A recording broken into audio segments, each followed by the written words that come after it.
Merit స్కాలర్షిప్లు, అత్యాధునిక వసతి సౌకర్యాలతో భోజనాలు, బంపర్ ఆఫర్లతో 50 కోర్సుల్లో సీట్లు గ్యారంటీ ప్రకటించింది మన కాంచీ యూనివర్సిటీ. ప్రముఖ కంపెనీల్లో ప్లేస్మెంట్ అవకాశాలు. ఇంకెందుకు ఆలస్యం? వెబ్సైట్ ని సందర్శించండి. వివరాల కోసం నంబర్లకు కాల్ చేయండి. వేదం యొక్క మహత్యాన్ని మనమంతా కూడా గుర్తిద్దాము.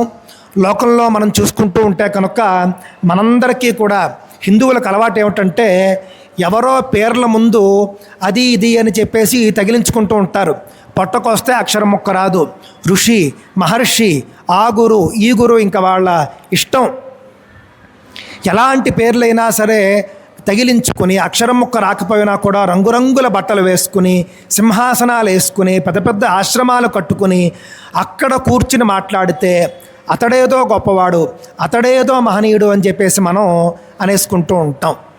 శంకర భగవత్పాదాచార్యులు వారు స్థాపించి మనందరి కోసము కూడా 1000 సంవత్సరాలకు పూర్వమే అందించినటువంటి శంకర పీఠాల్లో ఉన్న పీఠాధిపతులు సాక్షాత్తు శంకర స్వరూపులు, వాళ్ళు సాక్షాత్తు శివస్వరూపులు.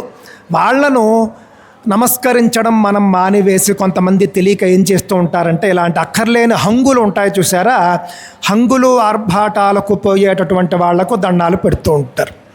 ఒకడెవడో సిద్ధగురు అంటాడు, ఒకడెవడో మహర్షి అంటాడు. ఒక ఆయన ఉన్నాడు, ఇక్కడే ఉంటాడు, భాగ్యనగరంలోనే ఉంటాడు.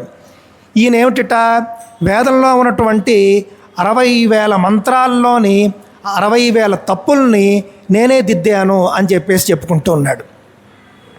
60,000 తప్పులు దిద్దడము అని అంటే ఎంత పెద్ద విషయం అండి. మొత్తం మీరు 4 వేదాలు చూస్తే కనుక మొత్తం సంహితలన్నీ చూస్తే నాకు తెలిసి ఒక 20,000 మంత్రాలకు దాటి ఉంటాయి. సంహితలు మాత్రమే చూస్తే కనుక 20,000 మంత్రాల్లో 60,000 తప్పులు దిద్దానంటాడు. అంటే ఏమిటి? ఒక్కొక్క మంత్రంలో కనీసం 2-3 తప్పులు నేను దిద్దాను అని చెబుతూ ఉన్నాడు. జనం కూడా పిచ్చి వాళ్ళై నమ్ముతూ ఉన్నారు ఇది నిజము అని చెప్పి. ఇక్కడ నుండి నేను అలాంటి వాళ్ళను ప్రశ్నిస్తూ ఉన్నాను, సవాలు కూడా నేను విసురుతూ ఉన్నాను. 60,000 తప్పులు నేను దిద్దాను అని చెప్పినటువంటి ఒక వ్యక్తి 33 రోజుల పాటు ఇక్కడ జరుగుతూ ఉన్నటువంటి ఘనపారాయణలో, ఇంకా నాకు తెలిసి ఒక 19 రోజుల పారాయణ ఉంది.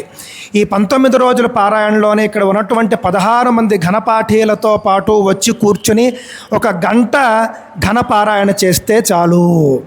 ఆయన 60,000 కాదు 1,00,000 తప్పులు దిద్దాను అని చెప్పుకున్నా కూడా మనం అంగీకరించవచ్చు. అసలు అవకాశం లేని అబద్ధాలు, అన్నీ అబద్ధాలు. ఆయనే స్వయంగా చెప్పుకుంటాడు. ఆయనే ముందు మాటలో కూడా, పైగా ఆయన ఏమంటాడు, వేద పండితులందరూ కూడా తప్పులు చెబుతూ ఉన్నారు. వేద పండితులందరూ కూడా 95% మంది వేద పండితులు తప్పులు చెప్పేస్తూ ఉన్నారట. ఆ తప్పుల్ని ఆయన దిద్దేశాట. వేద పండితులకి స్వరమే తెలియదుట. అసలు అడిగేవాడు లేడు అని చెప్పేసి వీళ్ళ ఆటలు సాగుతూ ఉన్నాయి. నేను డైరెక్ట్గానే చెబుతూ ఉన్నాను, 60,000 మంత్రాలు నేను తప్పు దిద్దాను అని చెప్పినటువంటి వ్యక్తి 6 మంత్రాలకు ఘన చెబితే చాలు, ఆయన వేద పండితుడు అని చెప్పేసి మనం అంగీకరించవచ్చు. ఎందుకు ఈ అబద్ధాలు? ఎవరిని మోసం చేయడానికి? అబద్ధాలు ఆడకండి. ఉన్నటువంటి మాటలు చెప్పుకొని భక్తుల్ని సంపాదించుకోవచ్చు. ఏదో ఒక దేవుణ్ణి పెట్టుకుని ఉంటారు మీ ఆశ్రమంలోని, పెట్టుకున్నప్పుడు ఆ దేవుణ్ణి పూజించుకుంటే చాలు భక్తులు వస్తారు. ఆ దేవుడికి సంబంధించినటువంటి కథలు పురాణాలు చెప్పుకుంటే చాలు వస్తారు భక్తులు. ఇలాంటి అబద్ధాలు ఆడాలా? ఎవరో మళ్ళీ వచ్చి ప్రశ్నించేసరికి నేనేమి వేదంలో తప్పులు దిద్దాను అని చెప్పలేదు, పుస్తకాల్లో తప్పులు దిద్దాను అని చెప్పేసి ఆయన మళ్ళీ మాట మార్చాడు. ఎవ్వరూ చేయలేదు, ఏ శంకర పీఠాధిపతులు చేయలేదు, నేను చేశాను అని చెప్పేసి బహిరంగంగా చెబుతూ ఉన్నాడు. ఎంతటి దుస్సాహసమో చూడండి. ఏ పీఠాధిపతులు చేయనటువంటి పని నేను చేశాను అని చెప్పేసి చెబుతాడు ఆయన. అసలు అడిగే నాథుడు లేక. ఇన్ని అబద్ధాలో చూడండి. అందువల్ల వేద పండితులు కూడా ప్రశ్నించడం నేర్చుకోవాలి. వేద పండితులు కూడా క్వశ్చన్ చేయాలి. ఈ వేద పండితులు ఎవరో మాట్లాడలే అని చెప్పేసి వాళ్ళకి ధైర్యం, అందువల్ల ఇష్టానుసారం మాట్లాడుతూ ఉంటారు. అందువల్ల ఇదంతా కూడా నేను ఎందుకు చెప్పాను అనంటే, ఒక వేదం నేర్చుకోవాలంటేనే దాదాపుగా 14 సంవత్సరాలు పడుతూ ఉంటే,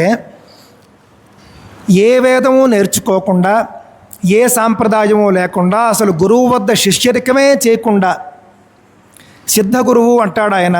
సిద్ధ గురువు, సిద్ధ గురువు అంటే ఏమిటి? రెడీమేడ్ అని అర్థం.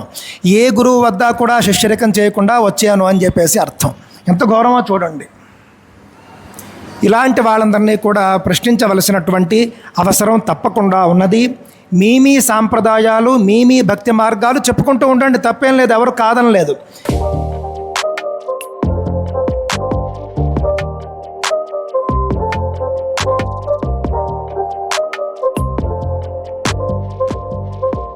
ఏ శంకరపీఠాధిపతులు చేయలేదు, నేను చేశాను. ఒక్క ఘనపాఠితో వచ్చి అతను కాసేపు 1 గంట సేపు పారాయణ చేయమనండి పుస్తకం లేకుండా, అంగీకరిస్తాం. అవకాశమే లేదు. విద్వాంసులు, విధ్వంసము, ఈ రెండిటికీ తేడా తెలియని మనిషి. విద్వాంసులు అని చెప్పడం చేతకాక విద్వాంసులు అంటూ ఉంటాడు, విధ్వంసం అవుతూ ఉంటుంది. బోధన అంటే తెలియదు, బోధన అంటూ ఉంటాడు. ఈయన వచ్చి 4 వేదాల్లోనూ కూడా 60,000 తప్పులు దిద్దాను అని చెబితే హిందువులు వెర్రి వాళ్ళై అంగీకరిస్తూ ఉన్నారు, వెర్రి వాళ్ళై తలలు ఊపుతూ ఉన్నారు. ఇలాంటి పరిణామాలు అనేటటువంటివి సనాతన ధర్మానికి అస్సలు మంచిది కాదు. అబద్ధాలు చెప్పేవాళ్ళని అస్సలు నమ్మకండి. ఋషి అంటేనే చాలా గొప్పవాడు. ఋషతి ప్రాప్నోతి సర్వాను మంత్రాను జ్ఞానేన పశ్యతి అని చెప్పేసి నిఘంటువులు చెబుతూ ఉన్నాయి. తపస్సు చేసి తపస్సు ద్వారా వచ్చినటువంటి జ్ఞానం చేత వేదమంత్రాలను దర్శించిన వాళ్లకు ఋషి అని పేరు. వేదమంత్రాన్ని తపస్సులో దర్శించి చెప్పాలి, వాళ్లను ఋషి అంటారు. అందులో కూడా గొప్పవాళ్ళు, అలాంటి ఋషుల్లో కూడా గొప్పవాళ్లకు మహర్షి అనేటటువంటి పేరు వస్తుంది. ఎవడు పెడితే వాడు మహర్షి అని చెప్పేసి పేరు పెట్టుకోవడానికి సనాతన ధర్మంలో మార్గాలు లేవు. ఇన్స్టెంట్గా ఆశ్రమం కట్టుకోవచ్చు, కానీ ఇన్స్టెంట్గా మహర్షి అనేటటువంటి ట్యాగ్ మాత్రం రాదు అనేటటువంటి అంశాన్ని కూడా అందరూ గుర్తుంచుకోవాల్సినటువంటి అవసరం ఉంది. ఇలాంటి అంశాలు ప్రశ్నించడానికి మాకేమీ భయం లేదు. ఎందుకు అనంటే ఇంత కష్టపడి 14 ఏళ్ళు ఇక్కడ ఉన్నటువంటి పండితులందరూ చూశారనుకోండి, ఇక్కడ ఉన్నటువంటి వారు మహనీయులు. శ్రీమాన్ సూర్యనారాయణ ఘనపాఠి గారు 14 ఏళ్ల పాటు వేదం ఘనాంతం అధ్యయనం చేసి అలాంటి ఘనపాఠీల్ని దగ్గర ఒక 70 మందిని తయారు చేశారు. ఆయన 14 ఏళ్ళు చదవడమే చాలా పెద్ద ఒక త్యాగము అనంటే, అలాంటి వాళ్లకు 70 మందికి పాఠం నాకు తెలిసి ఒక 40 ఏళ్లుగా ఆయన అధ్యాపనంలో ఉన్నట్లుగా ఉన్నారు. 40 ఏళ్లుగా అధ్యాపనంలో ఉన్నారు. ఒక మనిషి తన జీవితాన్ని ఒక 1/2 శతాబ్దం వేదానికే కేటాయించారు అనంటే, అలాంటి త్యాగనిరతి ఉన్న వాళ్ళను మహర్షులు అంటారు. అంతేకాని ఉత్తుత్తనే పేరుకు ముందు మహర్షి అని చెప్పేసి చాటుకుని అక్కర్లేని అబద్ధాలన్నీ కూడా చెప్పుకుంటూ 60,000 తప్పులు దిద్దాను, 6 మాటలు తప్పు లేకుండా మాట్లాడటం చేత కాదు. ఒత్తు లేని చోట ఒత్తు పెడతాడు, ఒత్తు ఉన్న చోట ఒత్తు ఉండదు. అందువల్ల అలాంటి వాళ్ళ మోసాలకు హిందువులు ఎవరూ కూడా లోను కాకండి. ఎవరి మార్గం వాళ్ళు చెప్పుకోవచ్చు, తప్పేం లేదు.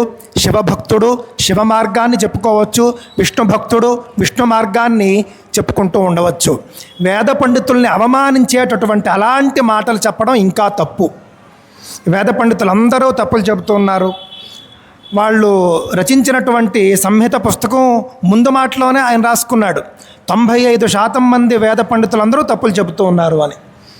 ఇంతకు మించినటువంటి అబద్ధం లోకంలో ఇంకేదే ఉండదు నాకు తెలిసి. ఒక్క వేద పండితుడు కూడా ఆయన ఆశ్రమానికి వెళ్ళే అవకాశం లేదు. అందుకనే ఆయన అన్న మాటలన్నీ కూడా చెల్లిపోతూ ఉన్నాయి అని చెప్పేసి తెలియజేసుకుంటూ, వేద పండితుడు అవ్వడము అనంటే సాదాసీదా విషయం కాదు.